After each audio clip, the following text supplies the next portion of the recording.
Bismillahirrahmanirrahim. Assalamualaikum warahmatullahi wabarakatuh. Innal hamdalillah nahmaduhu wa nasta'inuhu wa nastaghfiruh wa na'udzu billahi min shururi anfusina wa sayyiati a'malina.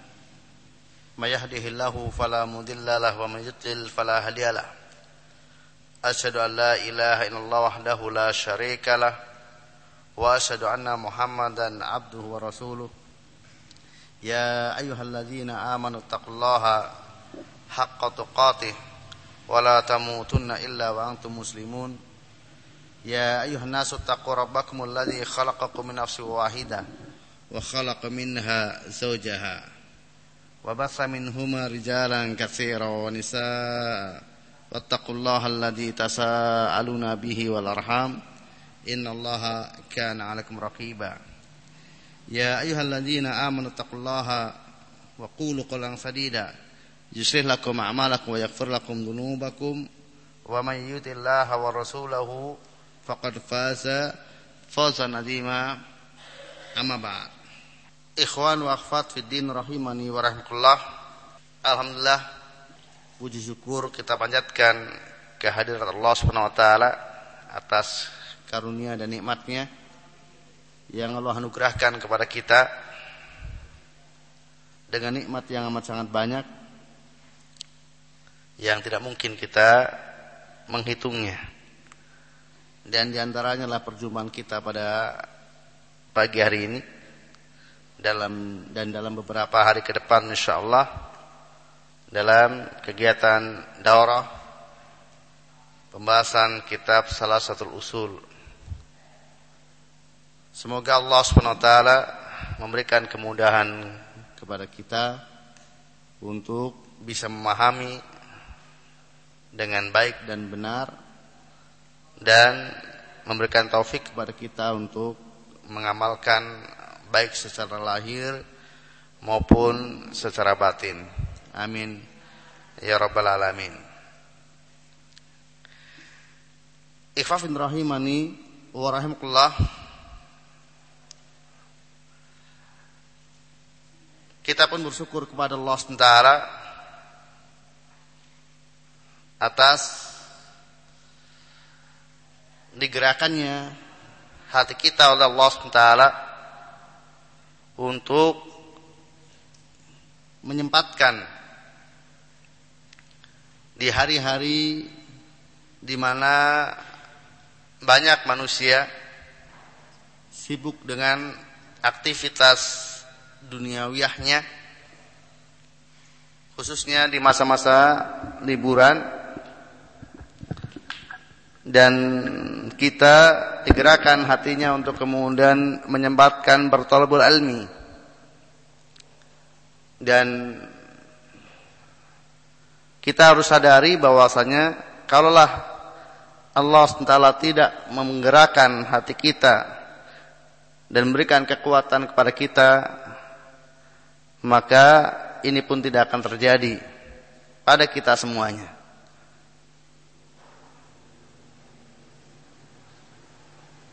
Dan mudah-mudahan apa yang kita lakukan ini adalah sebagai bagian dari alamat yang sebagaimana disabdakan oleh Nabi kita Muhammad sallallahu alaihi wasallam, man salaka tariqan yaltamisu fi ilman sahalallahu lahu bihi tariqan ilal jannah. Barang siapa yang menempuh perjalanan dalam rangka menuntut ilmu, maka Allah Ta'ala akan mudahkan baginya dengan sebab itu jalan menuju surga.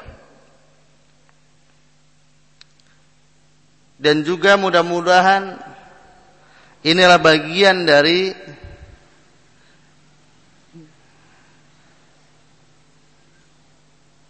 keinginan baik dari Allah Ta'ala untuk kita semuanya, bahwa kita lah dikehendaki oleh Allah Ta'ala dari bagian orang-orang yang baik.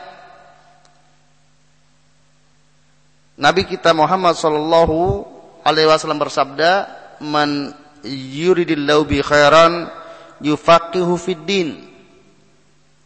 Dan barang siapa yang Allah Subhanahu wa taala kehendaki dengan sebab itu kebaikan, maka Allah SWT akan menjadikannya seseorang yang paham terhadap din. Ikhwafin rahimani warahmatullah. Tentang hadis di atas, di satu sisi adalah kabar gembira dan motivasi. Man yuridillahu bi khairan yufaqihu fid din.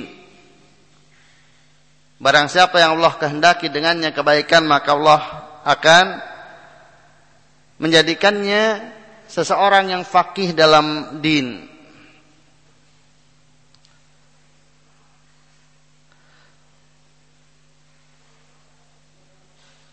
Ketika bahwasanya seseorang diberikan kemudahan oleh Allah Subhanahu wa taala untuk memahami dinul Islam, itu sebagai alamat kebaikan. Dan ini kabar gembira dan motivasi bagi kita semuanya, bahwa ciri kebaikan seseorang adalah pada fiqhu fid din, namun sekaligus juga hadis ini adalah menjadi peringatan bagi kita semuanya. Karena mafhum mukhalafahnya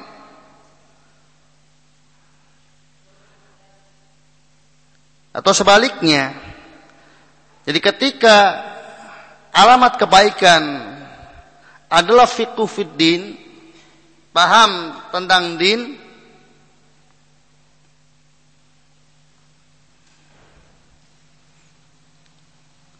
dengan demikian berarti kalau kemudian seseorang tidak dianugerahi oleh Allah Subhanahu wa taala paham tentang din, itu berarti pertanda bahwasanya orang tersebut tidak dikehendaki kebaikannya. Jadi ketika Allah SWT menjadikan alamat kebaikan seseorang adalah fiqhu fid din, paham tentang din, maka ketika seseorang luput dari pemahaman terhadap agama ini, maka itu alamat bahwasanya orang tersebut tidak dikehendaki kebaikannya. Ikhwafin rahimani warahmatullah.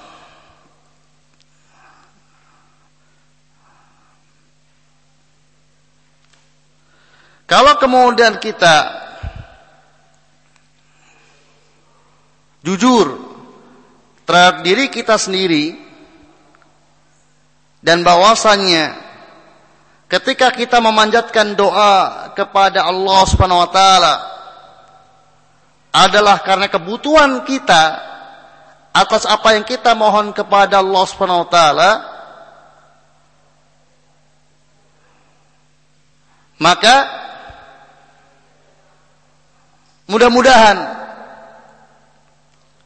pertemuan kita pada pagi hari ini dan beberapa hari ke depan ini termasuk dari bagian pengkabulan Allah SWT terhadap doa kita.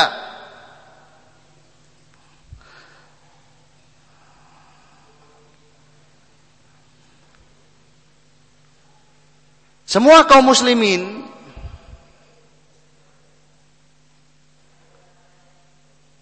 di antara doa yang paling banyak yang mereka panjatkan kepada Allah SWT, bahkan bisa dikatakan yang paling banyak adalah permohonan hidayah, ihdinas syiratal mustaqim.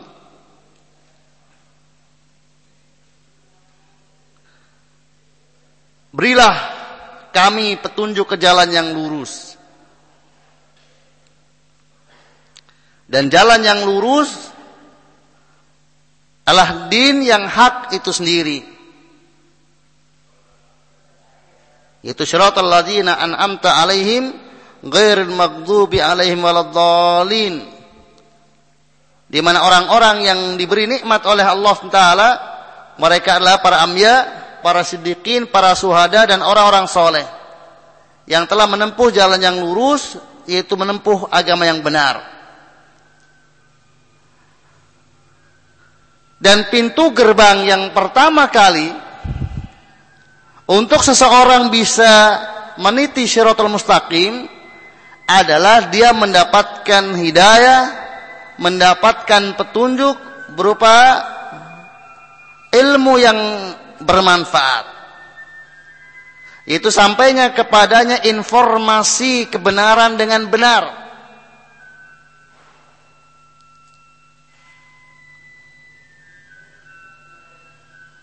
Dan sampainya kepadanya informasi kebenaran din ini dengan benar, ini tidak didapatkan kecuali sebagian kecil dari manusia. Maka ikhwafin rahimani warahmatullah, keberadaan kita pada kegiatan daurah kitab Salasatul Usul ini mudah-mudahan juga sebagai jawaban Allah Ta'ala, pengkabulan Allah Ta'ala atas permohonan kita yang senantiasa kita minta kepada Allah Subhanahu wa Ta'ala, ihdinas siratal mustaqim. Karena tidak mungkin seseorang itu bisa meniti jalan yang hak tanpa sampainya kepadanya informasi kebenaran dengan benar. Imam Ibnu Qayyim rahimahullah menyebutkan tentang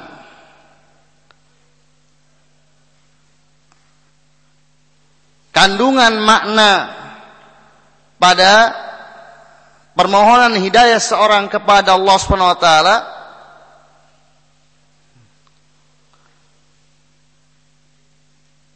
yang sekaligus juga merupakan marotib hidayah. Jadi yang pertama adalah sampainya informasi al-haq, sampainya ilmu yang benar. Kemudian yang kedua, adanya atau diberikan petunjuk, diberikan hidayah untuk memiliki keinginan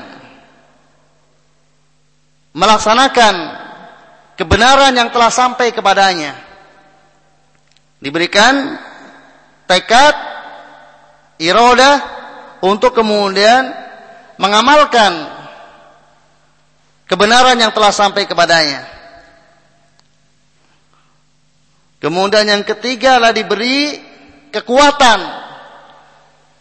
untuk mengamalkan, diberikan taufik sehingga dia betul-betul memiliki kekuatan untuk mengamalkan apa yang dia inginkan dari kebenaran yang telah sampai kepadanya.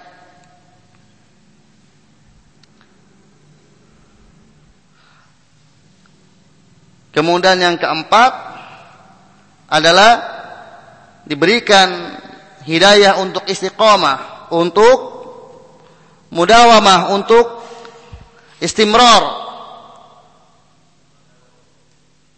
Dia terus berjalan di atas kebenaran. Ini di dunia. Dan yang terakhir adalah di akhirat, yaitu diberikan hidayah untuk meniti siratal mustaqim, jalan yang terbentang, jembatan yang terbentang di atas jahanam yang ujungnya adalah surga.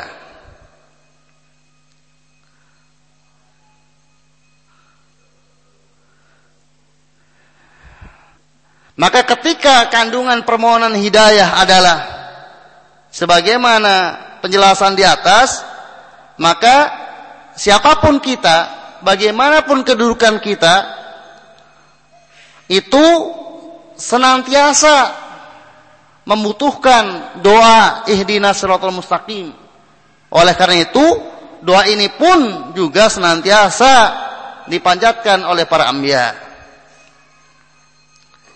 Karena sepanjang hayat masih di kandung badan, walaupun taruhlah dia sudah berjalan di atas kebenaran, maka jaminan kelestarian di atas hidayah itu hanya di sisi Allah Subhanahu wa taala.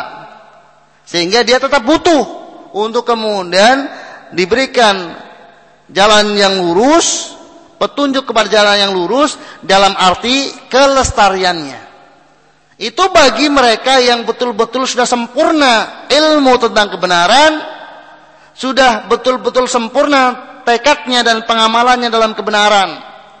Adapun seperti kita semua, maka bahkan untuk informasi kebenaran sendiri,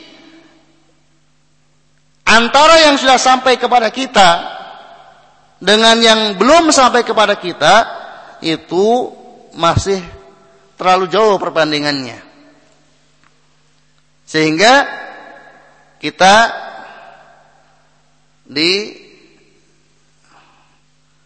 disunahkan juga untuk berdoa Rabbi zidni ilma. Ya Allah, tambahkan kepada aku ilmu. Dan setiap paginya pun kita juga disunahkan untuk memohon kepada Allah Ta'ala, Allahumma inni as'aluka ilman nafi'a, yang menunjukkan bahwasanya kebutuhan ilmu itu adalah kebutuhan yang sangat mendasar bagi setiap umat manusia. Kemudian ikhwafin rahimani wa rahmatullah, tidak diragukan lagi bahwa al-fiqhu fid din, faqih, faham dalam masalah din, sebagai standar minimalnya, batasan minimalnya adalah dia faqih dalam usuluddin, dalam hal yang merupakan pokok agama, yaitu at-tauhid, akidah.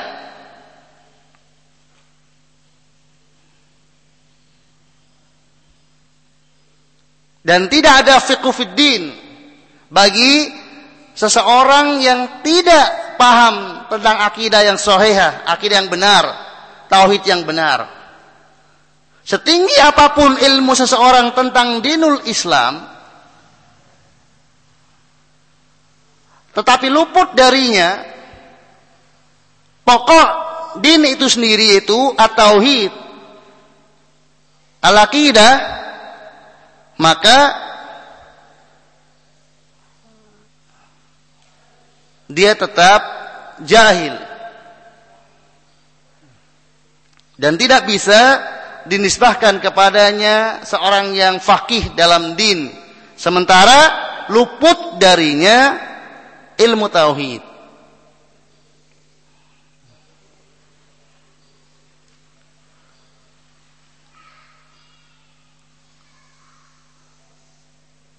Oleh karena itu, insya Allah kita akan pelajari pada beberapa hari ke depan sebuah risalah, salah satu usul karya Syekh Muhammad bin Abdul Wahhab rahimahullah, yang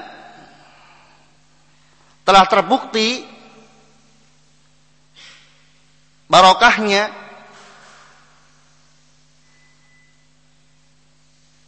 bagi siapa yang mempelajarinya, untuk membantu dan membantu memahamkan kepadanya tentang tauhid yang benar. Sehingga mudah-mudahan ini menjadi modal dasar bagi kita untuk kemudian kita memahami agama yang benar, secara khusus yang menjadi usuluddin, yaitu at-tauhid.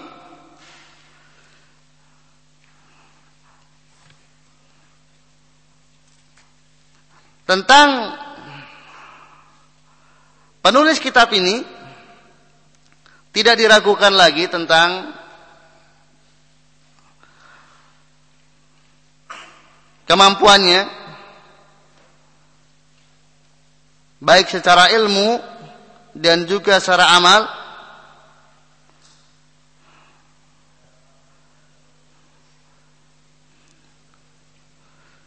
Di mana beliau adalah seorang mujaddid pada abad 12 Hijriah, dan tidaklah seseorang digelari sebagai mujaddid kecuali memiliki keistimewaan dan kelebihan di dalam upaya mengembalikan kaum muslimin terhadap pemahaman agamanya yang benar. Dan asar atau pengaruh dari risalah-risalah beliau dan dakwah beliau sudah dirasakan sejak awal dakwahnya sampai yaumina hadza, sampai hari ini dan sampai kapan yang Allah Ta'ala lebih tahu tentangnya. Yang boleh dikatakan tidak ada satu negeri pun di mana dakwah tauhid, dakwah akidah yang sahihah itu sampai kepadanya kecuali di dalamnya ada pengaruh dari dakwah dan buku-buku Syekh Muhammad bin Abdul Wahhab rahimahullah.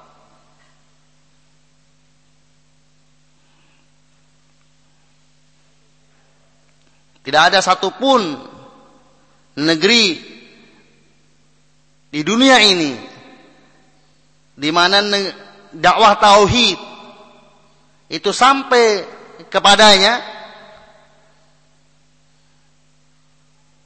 kecuali di dalamnya ada unsur atau andil atau pengaruh dari dakwah Syekh Muhammad bin Abdul Wahhab rahimahullah dan risalahnya.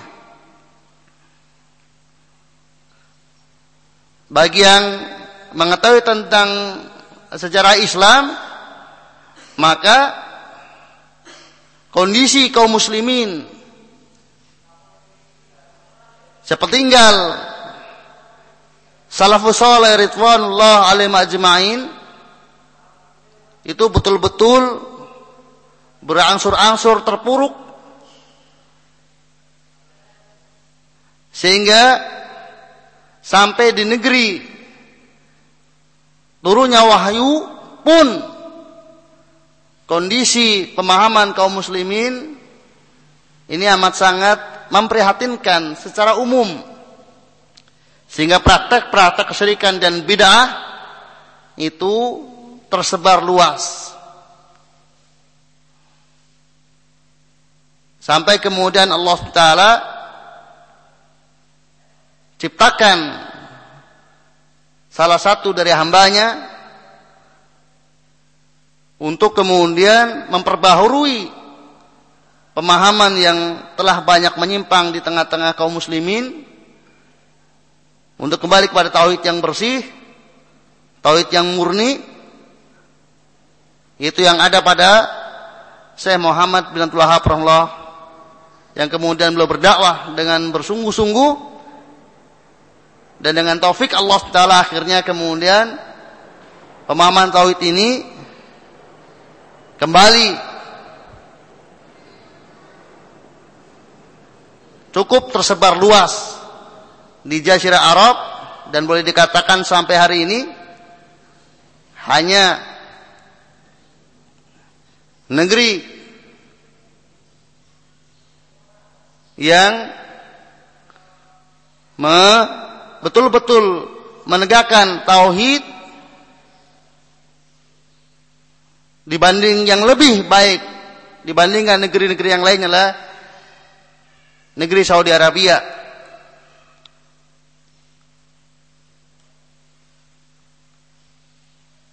Yang betul-betul berupaya secara negaranya berhukum kepada Alkitab dan As-Sunnah dengan pemahaman salafus saleh, dan juga yang paling betul-betul menjaga kemurnian tauhid dibandingkan negeri-negeri yang lainnya. Walaupun tidak diragukan lagi bahwasanya tidak ada satu negeri pun yang sempurna. Dan itu pun diantara barokah yang Allah turunkan kepada dakwah Syekh Muhammad bin Abdul Wahhab rahimahullah. Nah, termasuk kitab yang akan kita pelajari, kitab Salasatul Usul ini, dikarenakan amat sangat pentingnya tentang materi yang terkandung di dalamnya, maka para ulama memberikan perhatian yang sangat besar. Sebagaimana antum bisa lihat dalam buku pegangan antum, kalau ada sejak awal.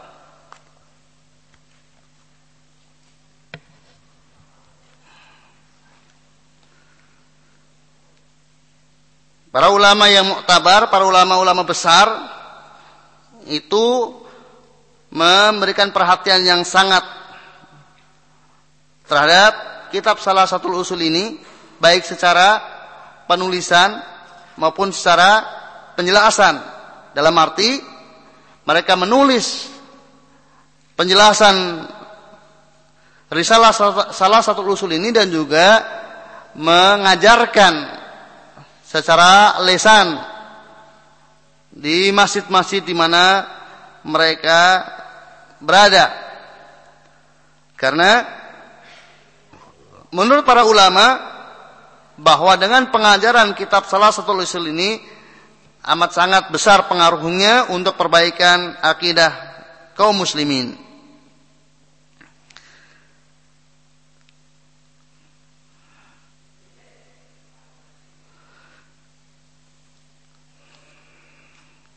Ikhwafin rahimani wa rahmatullah.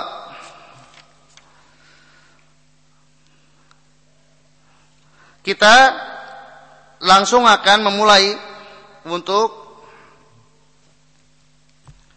mengkaji kitab yang ditulis oleh Syekh Muhammad bin Abdul Wahhab ini dengan waktu yang cukup singkat, itu kurang lebih 4 hari.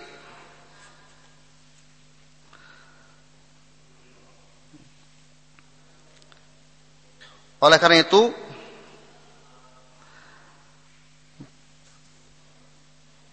buku yang ada di hadapan antum itu nanti untuk dibaca seutuhnya, dan saya akan menyampaikan hal-hal yang mendasar saja, menyesuaikan dengan waktu yang tersedia bagi kita.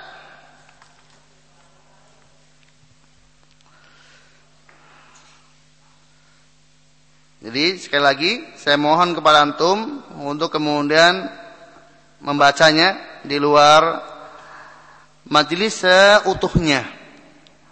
Dan kalau ada hal-hal yang belum dipahami dari pembacaan antum, nanti bisa ditanyakan di majelis. Khususnya tentunya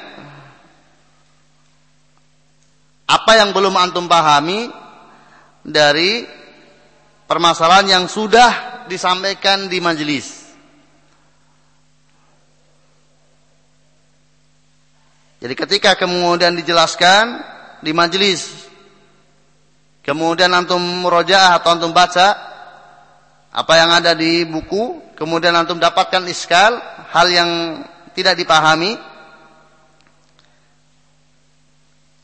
nanti bisa ditanyakan, dan seterusnya demikian sampai akhir dari yang kita pelajari. Mudah-mudahan Allah SWT memudahkan bagi kita untuk memahaminya dengan benar. Amin. Kita mulai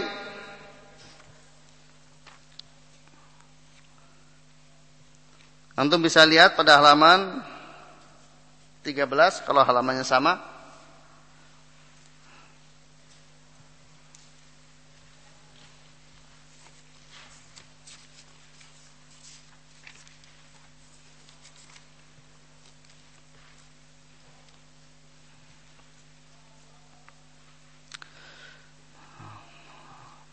Mu'alif rahimahullah Syekh Muhammad bin Abdul Wahhab rahimahullah menyampaikan bismillahirrahmanirrahim.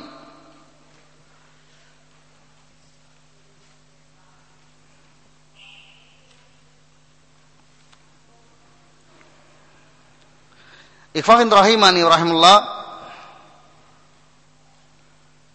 menjadi kebiasaan para penulis kitab memulai kitabnya dengan basmalah. Yang pertama lah mencontoh kitab Allah Subhanahu wa taala Al-Qur'an. Yang kedua meneladani Rasulullah sallallahu alaihi wasallam, karena dalam setiap penulisan beliau termasuk juga dalam risalah, surat menyurat yang beliau sampaikan, belum mulainya dengan basmalah, artinya belum memerintahkan kepada penulisnya untuk mengawalinya dengan basmalah.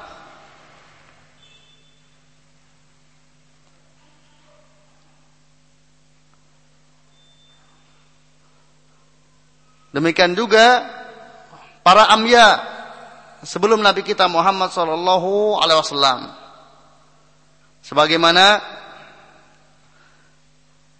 kita bisa dapatkan bahwa Nabi Allah Sulaiman ketika mengirim surat kepada Ratu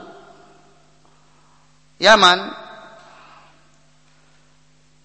Ratu Bilqis, pun juga dengan bismillahirrahmanirrahim. Oleh karena itu menjadi kebiasaan para ulama, sunnah para ulama juga, maka beliau pun juga mengikuti apa yang telah dilakukan oleh para mutaqaddimin dari para ulama ketika menulis risalah atau menulis karyanya.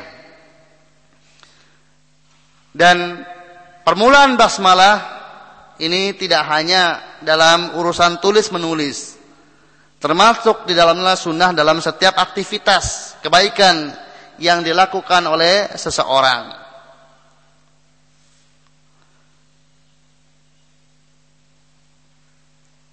Dan di sana ada sebuah hadis, kullu amrin dibalin la yubda'u bil basmalah fa huwa aqta. Setiap perkara yang memiliki urgen, yang tidak dimulai dengan basmalah, maka akan terputus dari barokah, walaupun hadis tersebut adalah didhaifkan oleh banyak para ulama. Maka pengamalan mengawali penulisan dengan basmalah dan juga aktivitas dengan basmalah ini adalah dengan af'al Nabi sallallahu alaihi wasallam, bagaimana Nabi sallallahu alaihi wasallam memulai aktivitasnya. Mencukupkan bagi kita dari kemudian berhujah dengan sebuah hadis yang banyak didhaifkan oleh para ulama. Adapun tujuan dari setiap aktivitas adalah memulai dengan basmalah. Ini yang pertama adalah untuk isti'anah, memohon pertolongan kepada Allah Subhanahu wa taala. Karena tidaklah aktivitas seorang hamba akan mengalami keberhasilan, bahkan akan berjalan tanpa pertolongan dari Allah SWT. Maka ketika dia menginginkan untuk melakukan aktivitas kebaikan, maka dia isti'anah kepada Allah SWT. Iyyaka na'budu wa iyyaka nasta'in. Allah berfirman, mengajarkan kepada kita semuanya, iyyaka na'budu wa iyyaka nasta'in, hanya kepadamu kami beribadah dan hanya kepadamu kami memohon pertolongan. Maka aktivitas kebaikan ditujukan untuk takarub kepada Allah Taala, dan dalam pelaksanaan aktivitas kebaikan tersebut Allah memohon pertolongan kepada Allah Subhanahu wa taala. Dan hanya kepada Allah Taala dalam memohon pertolongannya. Kemudian yang kedua untuk tabarruk, untuk mengharapkan barokah dari disebutnya asma Allah Subhanahu wa taala.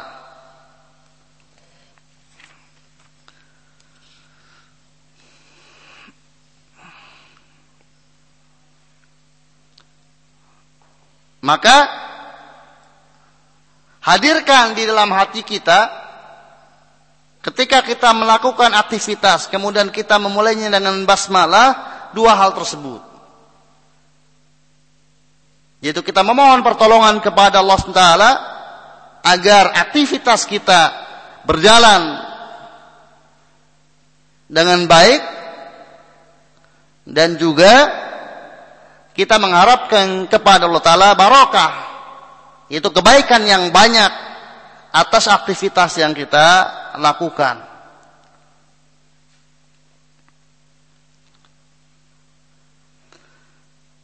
Ini tentang basmalah. Kemudian setelah beliau menyampaikan basmalah, beliau sampaikan, ikhwafin rahimani warahmatullah, sebelumnya saya sampaikan bahwasanya di dalam risalah beliau ini salah satu usul ini diawali dulu dengan beberapa pengantar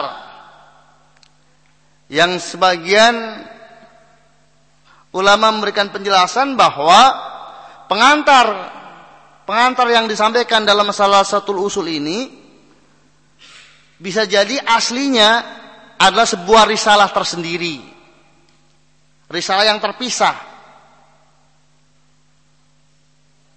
Kemudian disatukan karena ada kaitan dengan risalah satu usul atau bermanfaat sebagai pengantar risalah salah satu usul, maka digabungkan menjadi satu dengan risalah salah satu usul. Baik yang menggabungkanlah murid-murid beliau, Syekh Muhammad bin Abdul Wahab atau Syekh Muhammad bin Abdul Wahab sendiri, yang aslinya lah risalah secara terpisah. Nah, pengantar pertama adalah apa yang beliau sampaikan. I'lam rahimakullah annahu yajibu alaina ta'allumu arba'i masail. Al-ula al-ilmu wa huwa ma'rifatullah wa ma'rifatu nabihi wa ma'rifatu dinil Islam bil adillah. As-saniyatu al-amalu bihi, as-salisatu ad-da'watu ilaihi, ar-rabi'atu as-sabru 'alal adzafi. Beliau sampaikan rahimahullah, ketahuilah semoga Allah senantiasa melimpahkan rahmatnya kepada Anda, bahwasanya wajib bagi kita untuk mempelajari 4 masalah, yaitu yang pertama ilmu, yaitu mengenal Allah, mengenal nabinya, dan mengenal agama Islam berdasarkan dalil-dalil. Yang kedua amal, yaitu beramal dengan dasar ilmu. Yang ketiga dakwah, yaitu mengajak orang lain kepada ilmu dan amal. Yang keempat sabar, yaitu bersabar dalam menghadapi segala rintangan dalam menuntut ilmu, mengamalkannya, dan berdakwah kepadanya.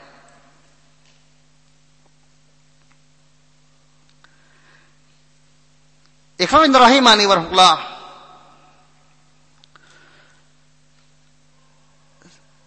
sedikit faedah saya sampaikan bahwa orang Arab kalau kemudian berbicara dan memulai pembicaraan dengan i'lam, ketahuilah, maka itu adalah untuk meminta perhatian lebih.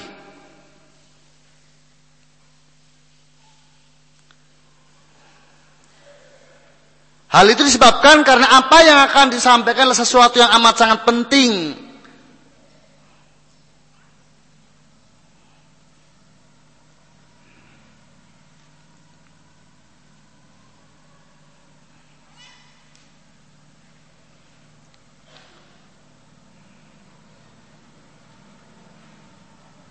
Ini gaya bahasa Arab.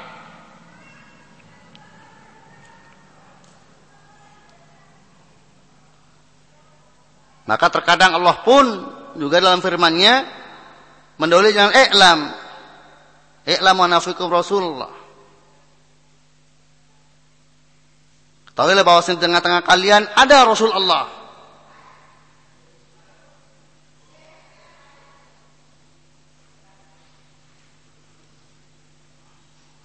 Dengan demikian maka kalau orang yang memahami dzauq Arabi, yang dia memahami bahasa Arab sebagaimana mestinya, ketika kemudian mendengar pembicara menyampaikan i'lam, maka dia tahu bahwasanya sang pembicara mengharapkan perhatian yang sesungguhnya, karena dia akan menyampaikan hal yang penting. Maka ketika kemudian kita tahu bahwasanya Syekh Muhammad bin Abdul Wahhab rahimahullah adalah seorang yang memiliki perhatian yang amat sangat besar kepada nasib kaum muslimin, maka yang penting menurut beliau adalah memang betul-betul penting bagi kita. Maka ketika beliau memulai i'lam, maka mari kita perhatikan secara seksama apa yang beliau sampaikan. Ikhwafin rahimani warahmatullah, beliau sebelum kemudian mengajarkan hal-hal yang penting bagi kita, tidak lupa beliau mendoakan kita semuanya. Semoga Allah senantiasa malah melimpahkan rahmatnya kepada Anda.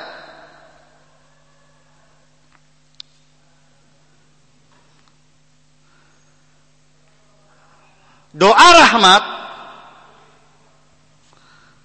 itu bermakna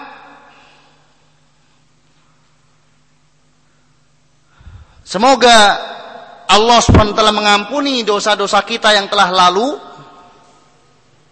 dan menjaga kita di masa yang akan datang untuk tidak terjerumus di dalam dosa.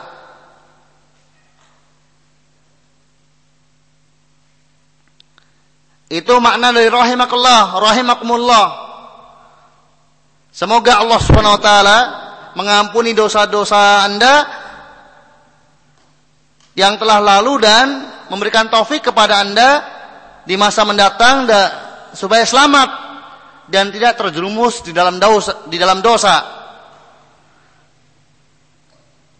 Namun kalau kemudian doa rahmat digandengkan dengan maghfirah,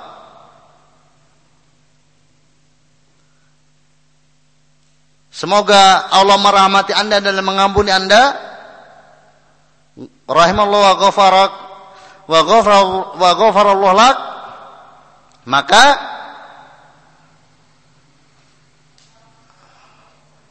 makna doa rahmat menjadi lebih sempit karena yang maghfirahnya sudah disebutkan. Itu semoga Allah Ta'ala merahmati Anda. Jadi semoga Allah Ta'ala memberikan taufik kepada Anda untuk masa yang akan datang dan mengampuni dosa-dosa Anda yang telah lalu. Ikhwafin rahimani warahmatullah, dalam doa mu'alif ini, sebelum kemudian belum memberikan penjelasan kepada kita, dan ini banyak beliau lakukan, ini menunjukkan kebaikan beliau yang menjadi latar belakang beliau mengajarkan sesuatu kepada kita lah untuk kebaikan, karena rasa kasih sayang yang ada pada diri beliau, bukan semata-mata transfer ilmu, Tetapi karena kasih sayang beliau itulah yang melatar belakangi beliau menyampaikan ilmu.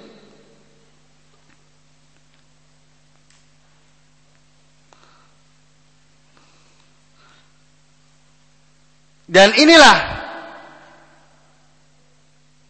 sunnatul anbiya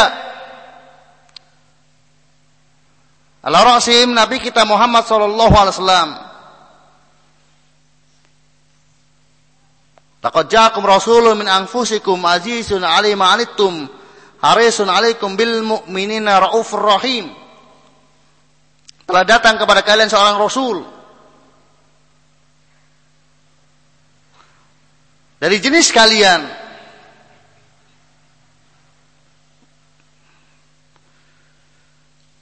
terasa berat baginya penderitaan yang kalian alami, amat sangat bersemangat untuk kalian mendapatkan hidayah, dan dia amat sangat belas kasih sayang kepada kaum mukminin.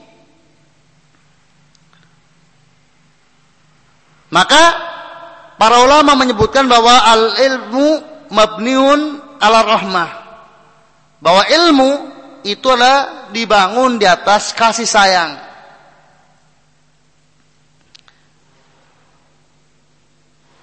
Maka Allah Subhanahu wa taala mengutus rasulnya untuk mengajarkan kebaikan kepada umat manusia, din ini kepada umat manusia karena kasih sayang Allah taala kepada umat manusia. Rasulnya menyampaikan kepada umat manusia pun juga atas dasar kasih sayang yang terpatri dalam jiwa mereka. Demikian juga para atba'ur rusul, para pengikut Rasul, bahwa mereka menyampaikan ilmu ini kepada umat manusia pun karena kasih sayang yang ada pada mereka. Dan yang seperti inilah yang akan menghasilkan, yang akan berasar, yang akan memiliki pengaruh. Sebagian ulama menyebutkan ma kharaja minal qalbi wasala ilal qalb. Sesuatu yang keluarnya dari hati itu akan sampai ke dalam hati.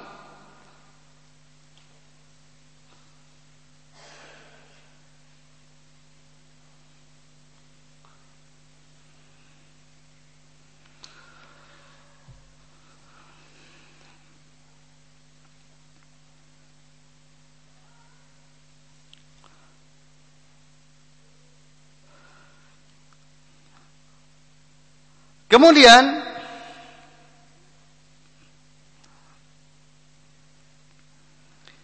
beliau menyampaikan tentang kewajiban bagi kita, anu yajibu alaina ta'allum arba'i masail. Wajib bagi kita untuk mempelajari 4 masalah.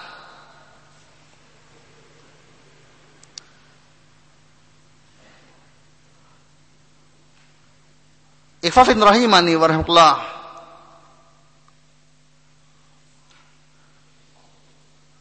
Al-ilm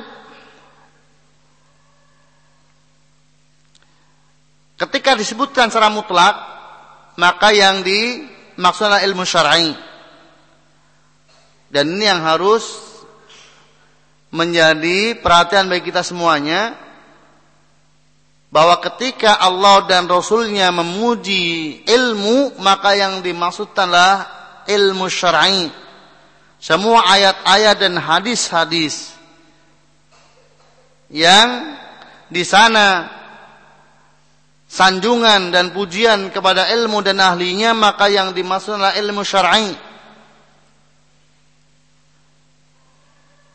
Kan itulah yang hakikatul ilmu. Adapun ilmu duniawi, maka keterpujiannya adalah jika dia menjadi sebab untuk seseorang bertakwa kepada Allah Subhanahu wa taala. Dan tidaklah disebutkan ilmu duniawi kecuali mudhaf. Artinya tersebutkan bentuknya atau jenisnya. Ilmu kimia, ilmu matematika, ilmu fisika dan sejenisnya. Tidak ilmu. Maka talabul ilmi faridatun ala kulli muslim. Menuntut ilmu adalah wajib bagi setiap muslim yang dimana ilmu syar'i. Yarfa'illahu alladziina aamanu minkum walladziina utul ilma darajat. Allah mengangkat orang-orang yang beriman dan diberi ilmu beberapa derajat, maka yang dimana ilmu syar'i.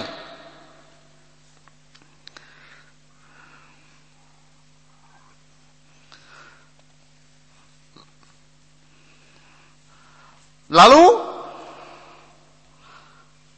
apa itu batasan untuk ilmu yang wajib? Karena ilmu syar'i itu ada dua. Yang fardu ain, wajib bagi setiap individu, dan ada yang fardu kifayah, yang kewajibannya secara perwakilan. Dalam arti apabila sudah ada sebagian kaum muslimin yang mempelajarinya dan itu sudah mencukupkan bagi tegaknya kaum muslimin, maka gugur kewajiban bagi yang lainnya untuk mempelajarinya.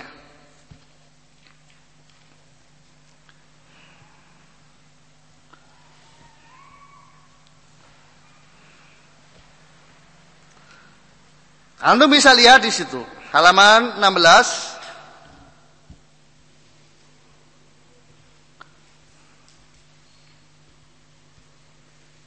Bahwa ilmu yang wajib, ain, yang wajib setiap individu, yaitu ilmu yang harus dipelajari agar tegak agama seseorang.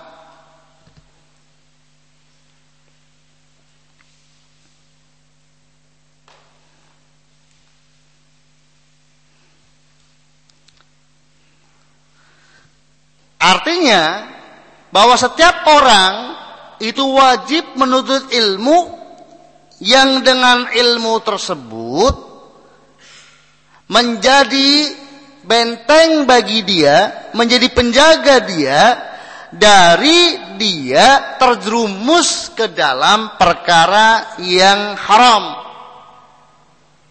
karena tidak tahu. Maka kalau kemudian seseorang yang dengan ilmunya dia terbebas dari terjerumus ke dalam perkara yang haram karena tidak tahu, berarti dia telah memenuhi kadar yang wajib dari ilmu tersebut. Dengan demikian maka kewajiban menuntut ilmu batasannya berbeda-beda setiap individu satu dengan individu yang lainnya. Tidak bisa sama. Si A dengan si B yang wajibnya berbeda. Tergantung situasi dan kondisi masing-masingnya.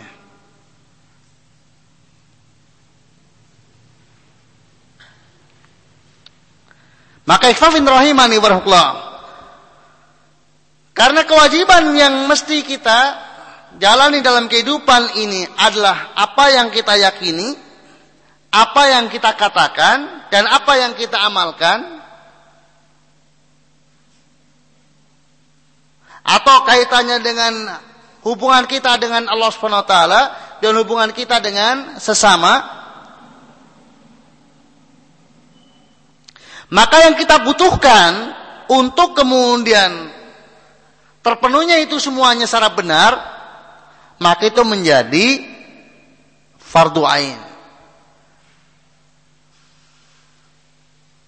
Jadi keyakinan kita tentang apa yang mesti diyakini, di mana Allah Subhanahu wa taala mewajibkan kepada umat manusia untuk memiliki keyakinan. Maka kalau kemudian tersimpan dalam batin kita keyakinan yang tidak sebagaimana mestinya, keyakinan yang tidak sesuai dengan realita, maka berarti kita belum menjalankan kewajiban menuntut ilmu. Keyakinan tentang Allah misalnya, kenyataannya tersimpan dalam hati kita tentang Allah itu berbeda dengan yang benar. Maka berarti kita belum memenuhi kewajiban. Dari aktivitas kita sehari-harinya, baik dalam beribadah kepada Allah Ta'ala maupun dalam bermuamalah dengan umat manusia,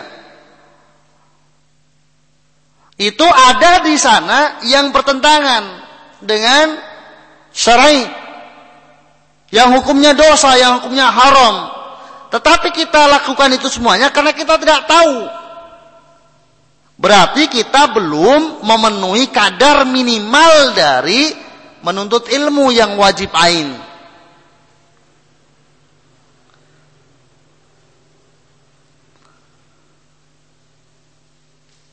Dan ini setiap orang berbeda-beda. Laki-laki berbeda dengan wanita. Yang dia melihat berbeda dengan yang buta. Yang kaya berbeda dengan yang miskin. Karena ada kewajiban-kewajiban yang berbeda di antara mereka. Sehingga menjadikan perbedaan kadar ilmu yang wajib harus diketahui. Prinsipnya adalah bagaimana disampaikan di sini adalah yang dengan itu tegak agamanya. Selama di dalam agamanya ada yang tidak lurus karena kejahilannya, berarti dia belum menjalankan kewajiban. Adapun kalau kemudian seseorang dia tidak lurus agamanya disebabkan karena amalnya, bukan karena kejahilannya, dia sudah tahu tetapi tidak lurus agamanya, maka itu adalah perkara lain. Jadi dia secara kewajiban asasi menuntut ilmunya sudah, tetapi ada kebengkokan dalam agamanya disebabkan tidak konsekuen, tidak mengamalkan apa yang diilmuinya. Nah, selebihnya dari itu maka menjadi fardu kifayah baginya. Dan ikhwafin rahimani wa rahmatullah, bahwa ilmu yang fardu kifayah pun itu kedudukannya adalah tertinggi.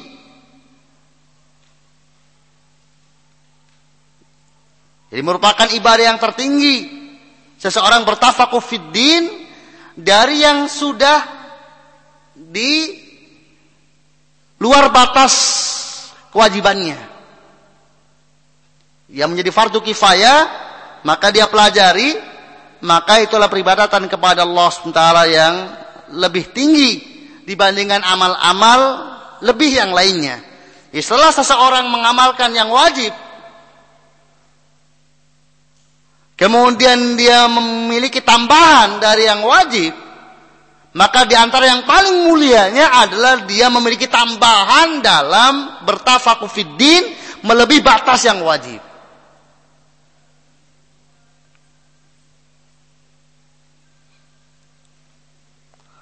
Bahkan Imam Ahmad rahimahullah sampai pun kepada jihad fi sabilillah. Dalam arti jihad qital, jihad perang.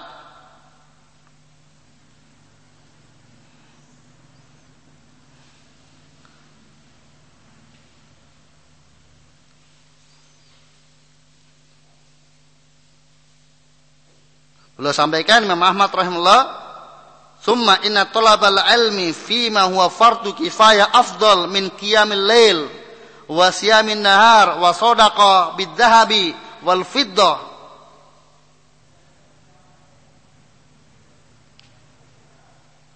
Abdurrahman Al-Qasimi beliau menyampaikan, mengambil makna dari perkataan Imam Ahmad, bahwa menuntut ilmu yang merupakan fardu kifayah itu lebih utama dibandingkan sholat malam, puasa, sedekah, dengan emas dan perak, yang dimaksudkan adalah yang sunnah-sunnah. Qiyamul lail sunnah. Siam maksudnya siam yang sunnah. Sedekah yang sunnah, bukan zakat. Berkata Imam Ahmad, qala Ahmad, ta'allumul ilmi wa ta'limihi afdal minal jihad wa ghairihi mimma yutatawwa'u bihi. Menuntut ilmu dan mengajarkannya lebih utama dibandingkan jihad dan yang lainnya dari perkara-perkara yang sunnah. Ya, sama-sama sunnah baginya, maka menuntut ilmu syar'i yang merupakan fardu kifayah itu merupakan paling utama ibadah. Karena manfaatnya itu akan dirasakan oleh banyak pihak. Berbeda dengan ibadah nafilah, baik puasa, sunnah, maka kemanfaatannya terbatas pada diri sendiri. Termasuk sedekah, ya, manfaatnya paling sebatas pada yang dia mendapatkan sedekahnya. Namun mempelajari ilmu syar'i ini manfaatnya untuk seluruh umat manusia.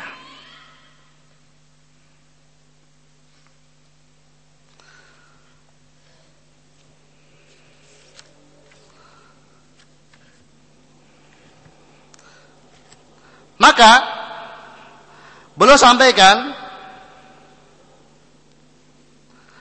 tentang yang pertama dari yang wajib untuk dipelajari adalah al-ilmu.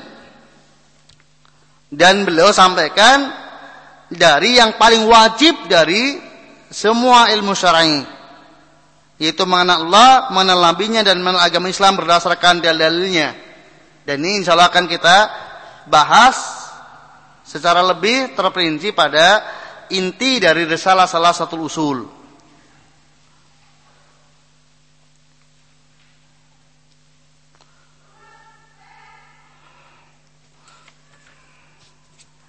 Kemudian yang kedua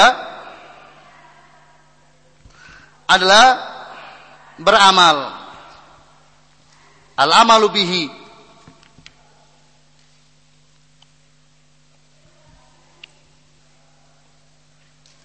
Al-amal adalah samaratul ilm. Amal adalah buahnya ilmu. Maka perumpamaan ilmu itu seperti pohon. Maka kalau ilmu tidak ada amalnya seperti pohon yang tidak berbuah. Maka al-ilmu itu dikejar li ghairihi. Jadi ilmu itu dicari adalah untuk yang lainnya. Itu lil amal. Bukan al-ilmu lil ilm.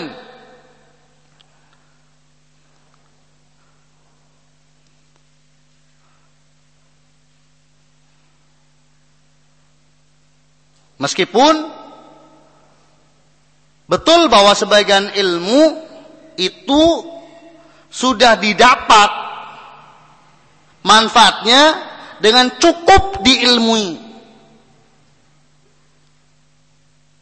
Ya, karena ilmu itu ada dua, ya.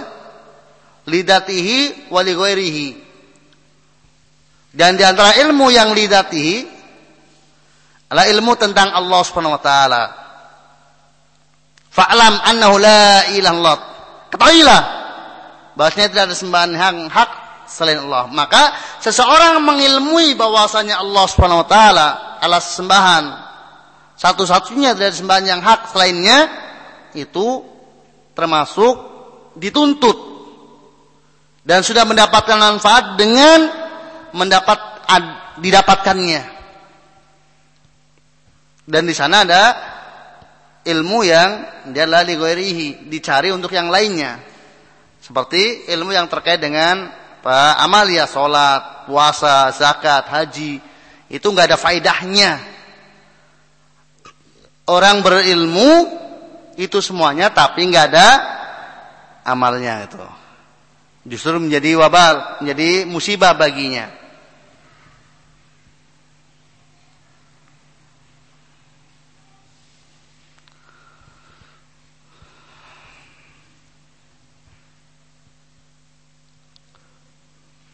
Ikhwafin rahimani warahmatullah. Tentang amal ini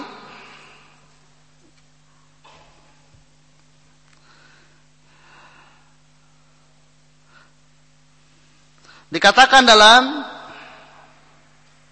sebuah syair mengambil faedah dari hadis Nabi sallallahu alaihi wasallam, wa alimun bi ilmihi lam ya'malna mu'addabun min qabli ubadil wasan, bahwa orang yang alim yang tidak beramal dengan ilmunya maka dia diadab sebelum para penyembah kubur.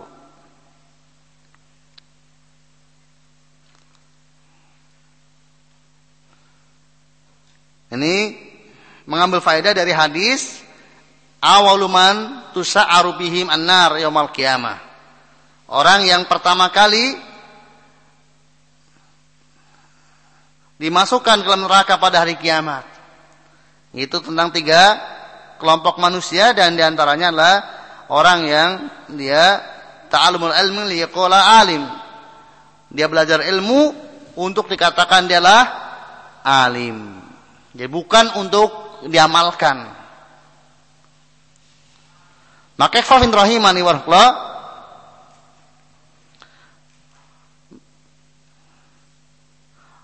ilmu itu akan bermanfaat apabila seseorang itu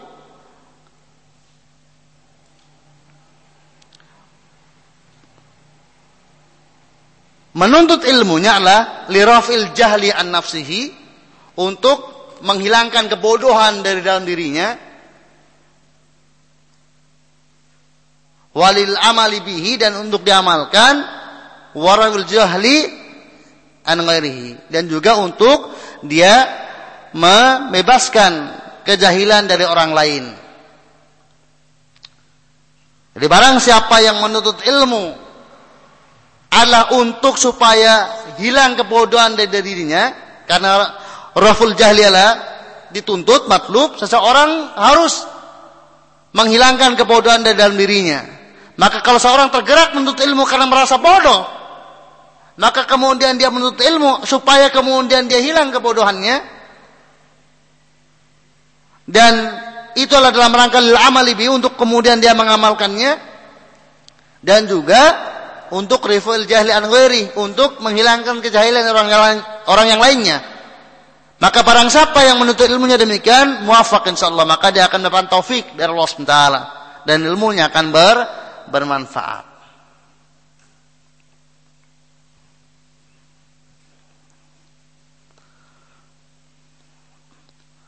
Oleh karena itu, yang ketiga beliau sampaikan, wa da'watu ilaih, dan berdakwah.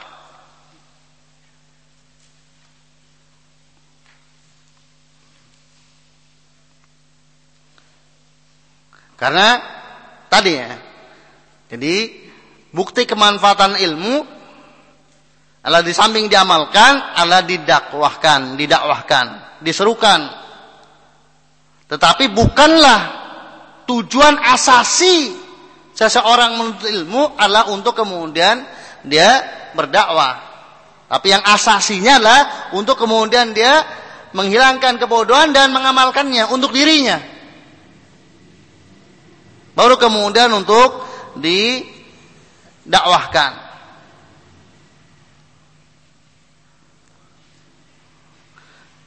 Sebab di dalam ilmu itu sendiri memang menuntut demikian. Jadi seseorang yang memahami dengan benar, yang memahami ilmu dengan benar, maka di dalam keilmuannya tersendiri, di dalam keilmuannya tersebut menuntutnya untuk kemudian mengajak orang lain. Jadi kalau kemudian seseorang memiliki ilmu, kalau kemudian tidak tergerak untuk kemudian mengajak orang lain, berarti ada kholal, ada cacat dalam ilmunya.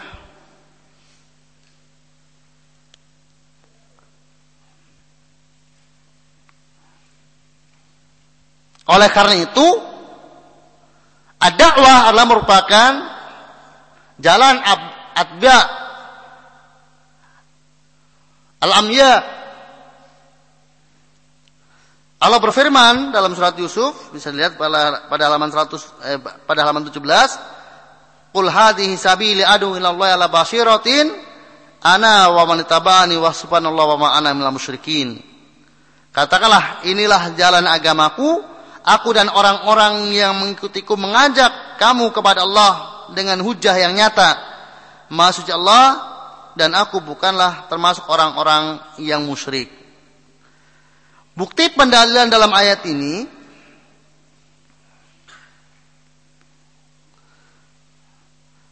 ketika Allah berfirman, memerintahkan kepada nabinya, katakan hadi sabili. Ini adalah jalanku. Apa itu? Ad'u ilallah ala basiratin.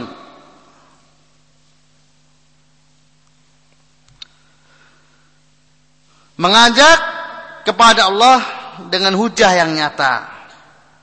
Yang Nabi katakan atas perintah Allah di sini adalah ana wa man tabani. Jalan seperti itulah jalanku dan juga jalan orang-orang yang mengikutiku.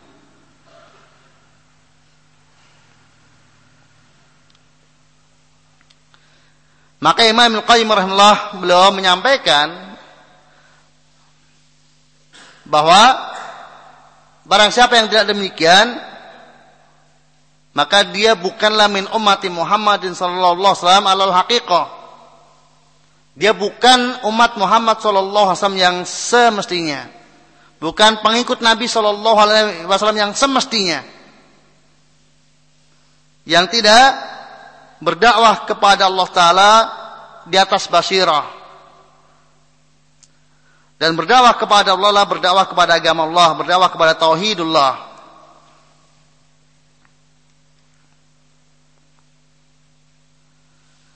Ikhwafin rahimani warahmatullah.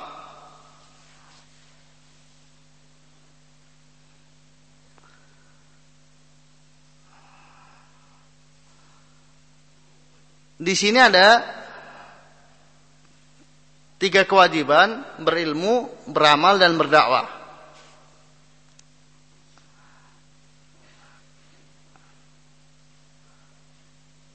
Sebagian orang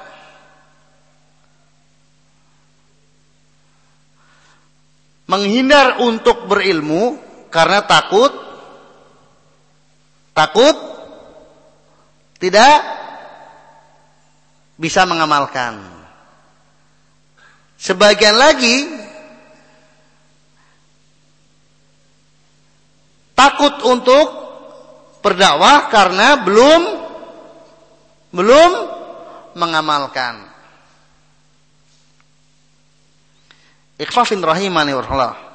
Ketiga-tiganya merupakan kewajiban. Maka mana yang paling jelek? Meninggalkan tiga-tiganya atau meninggalkan salah satu atau salah dua di antaranya? Mana yang paling jelek?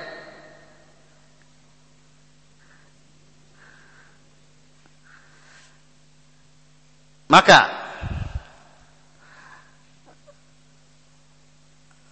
jika akalnya sehat, jelas meninggalkan 3 kewajiban sekaligus itu adalah yang paling jeleknya dibandingkan meninggalkan salah satu atau salah 2 di antara 3 kewajiban.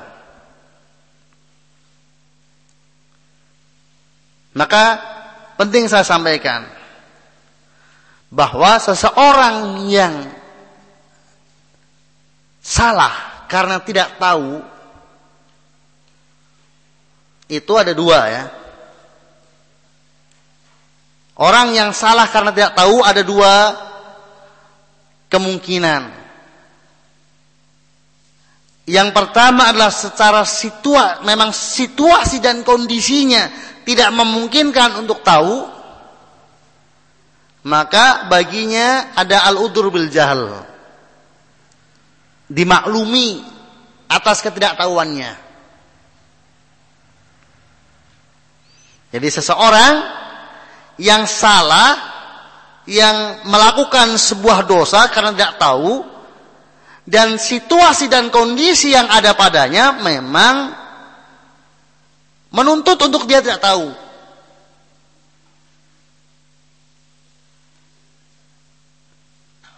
Maka yang sepertinya al-udhr bil jahl, berlaku baginya udzur bil jahal, dimaklumi atas ketidaktahuannya. Maka perbuatan dosa yang dilakukan, perbuatan salah yang dilakukan tidak sebagai dosa baginya. Yang kedua, ini yang lebih dikarenakan i'rad.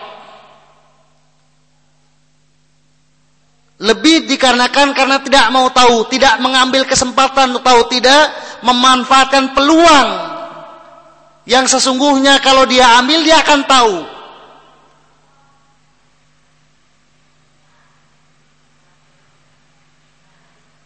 Jadi adanya imkan bil ilm, jadi adanya kemungkinan, terbukanya peluang untuk dia tahu, tetapi karena itu sengaja, artinya ada kesalahan dia, kok sampai tidak tahu gitu. Maka yang seperti ini tidak ada udzur bil jahal.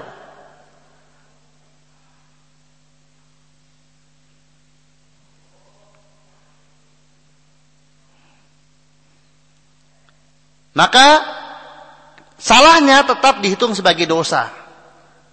Bahkan dosanya dua, yaitu dosa tidak berilmu, melaksanakan kewajiban berilmu, dan kewajiban amal.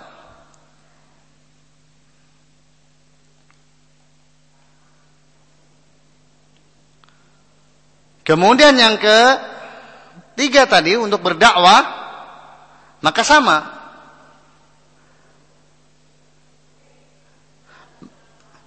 Maka kalau kemudian seseorang meskipun dia memiliki kekurangan,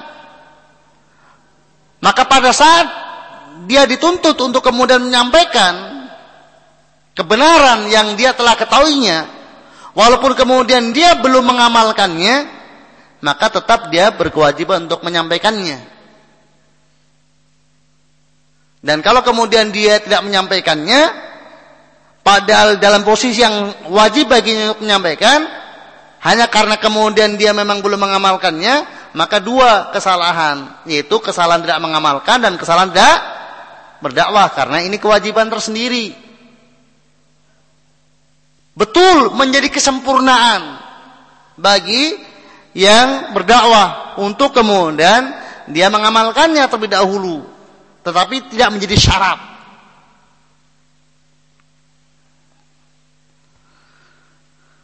Ada celaan dari Allah untuk orang-orang yang mengajak manusia menyampaikan sesuatu yang dia tidak amalkan. Ya ayyuhalladzina amanu lima taquluna ma la taf'alun. Kabura maqtan indallahi an taqulu ma la ta'lamu. Kabura maqtan indallahi an taqulu ma la taf'alun.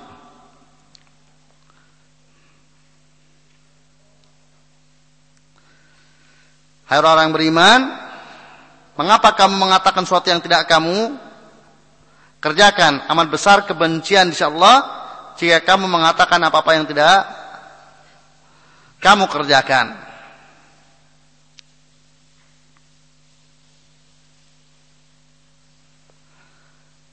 Maka ikhwafidin rahimani warahmatullah, bahwa ketiga hal tersebut adalah merupakan kewajiban. Kalau yang kedua yaitu al-amal memang disyaratkan ini untuk apa? Berilmu.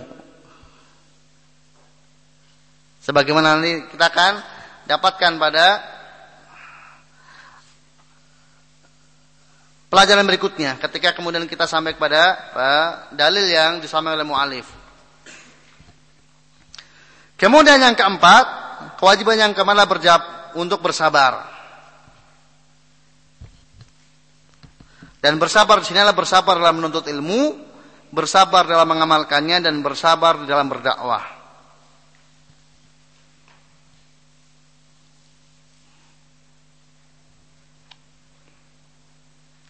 Dan kita tahu pada masing-masingnya memang menuntut kesabaran. Maka ikhwafin rahimani warahmatullah, tidak akan ada seseorang yang sukses di dalam ilmunya yang tidak disertai dengan kesabaran. Al-ilmu la yunalu bi rihatil jism. Jadi ilmu itu tidak akan diraih dengan sementara jism atau jasad itu bantu leha-leha, santai, tidak akan. Dalam sejarah manusia, semua orang yang berilmu maka melalui perjalanan untuk mendapatkan ilmu dengan kesabaran.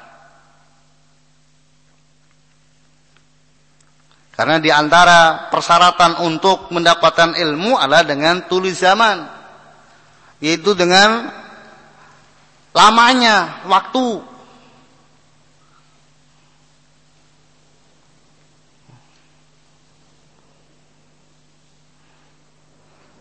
Sehingga barang siapa yang menghendaki untuk berilmu sementara dia tidak siap untuk kemudian melakukan perjuangan dengan waktu yang lama, maka tidak akan pernah dia dapatkan. Hakikat ilmu itu.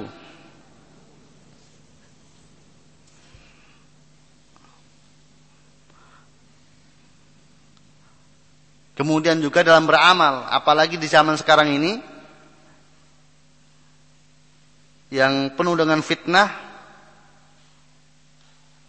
di mana kebanyakan manusia lebih tidak mengamalkan ilmu, sehingga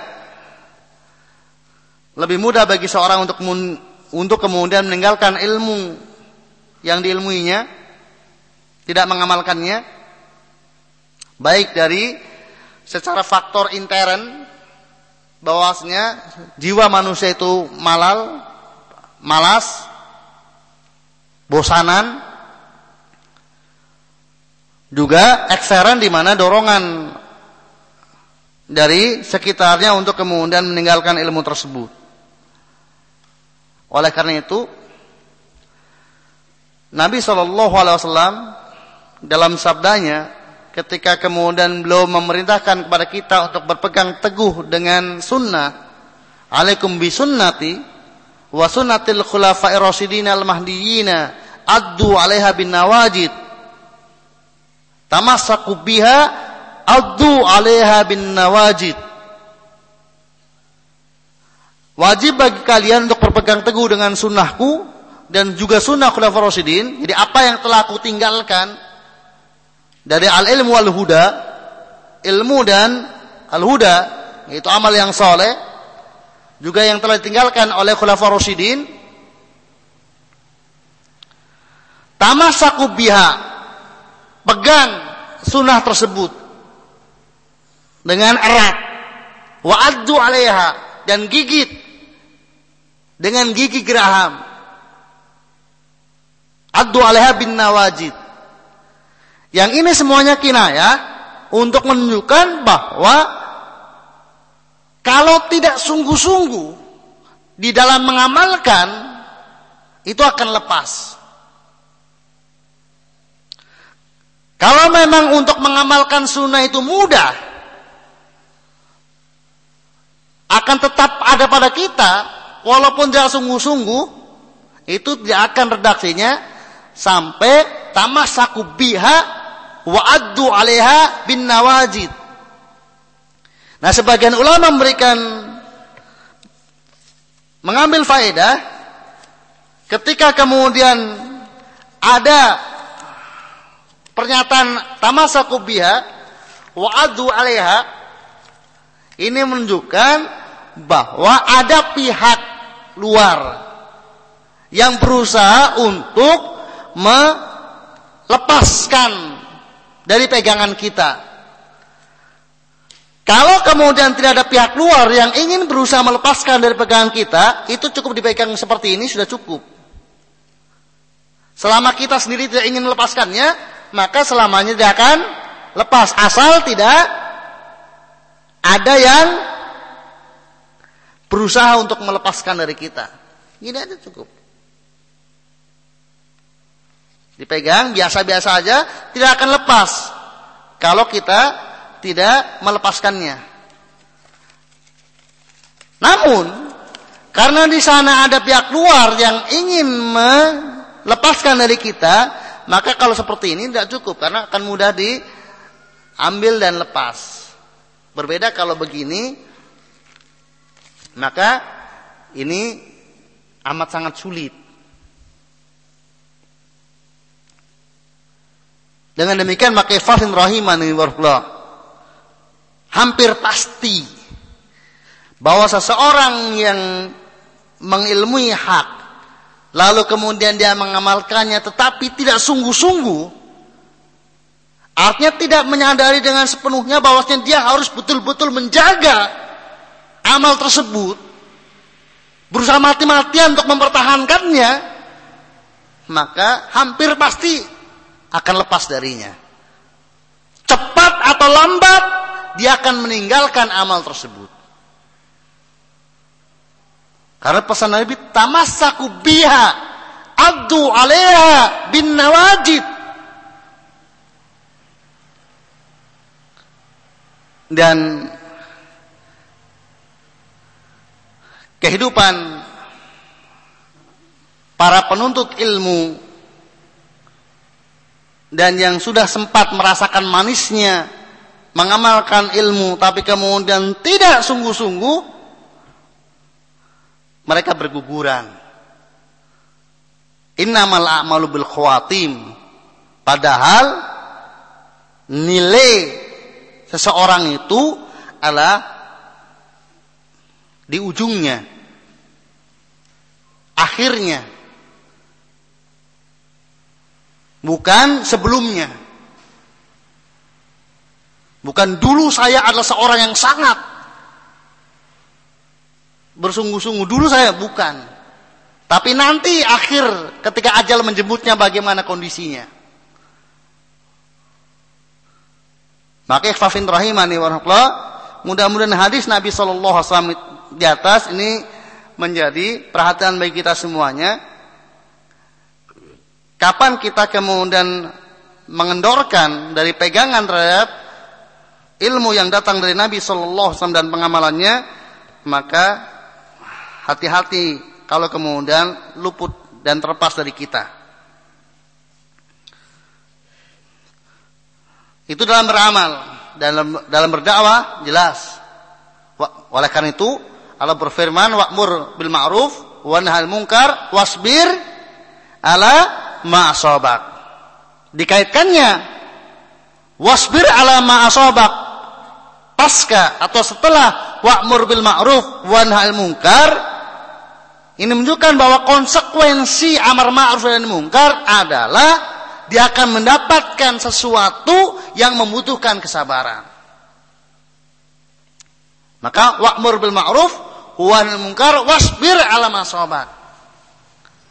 Jadi merupakan konsekuensi yang tidak boleh tidak. Kalau seseorang mengajak kepada yang ma'ruf dan mencegah kepada yang mungkar, dia akan mendapatkan sesuatu yang dia harus menghadapinya dengan kesabaran. Bahkan sebagian ulama mengambil dari ayat ini bahwa seseorang yang mendapatkan gangguan dari manusia dalam rangka amar ma'ruf dan mungkarnya, maka wajib baginya untuk memaafkannya dan tidak membalasnya. Jadi seseorang yang mendapatkan kerugian pribadi, kerugian duniawi akibat perlakuan orang lain karena dakwahnya, karena amar ma'ruf dan mungkarnya, maka dia wajib untuk kemudian memaafkannya dan tidak menuntut balas.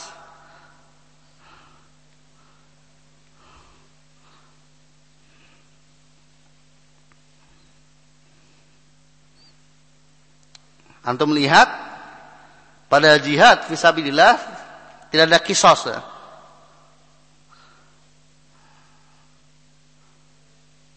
Karena seseorang mendapatkan resiko itu dalam dakwah, dalam perjuangan kepada agama Allah Ta'ala.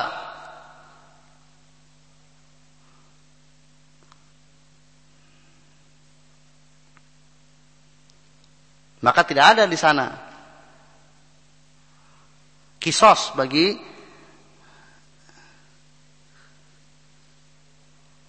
dan untuk mendapatkan ganti rugi dari orang-orang yang telah mencelakainya.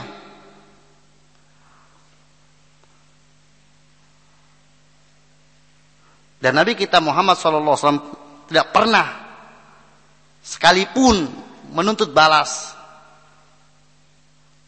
untuk kepentingan pribadi.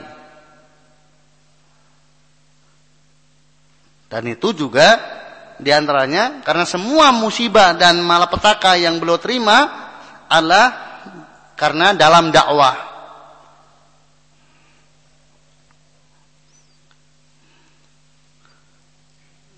Maka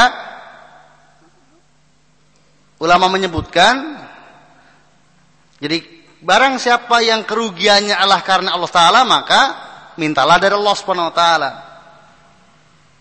Jadi seseorang yang mendapatkan kerugian karena Allah Ta'ala, ya balasannya dari Allah, bukan dari manusia.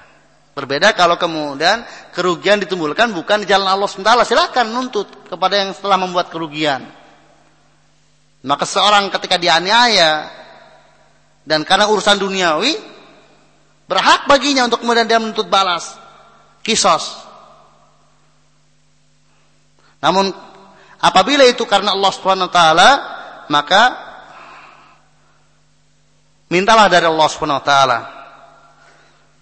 Ini bersabar dalam berdakwah. Maka sudah merupakan konsekuensi logis bahwa seseorang yang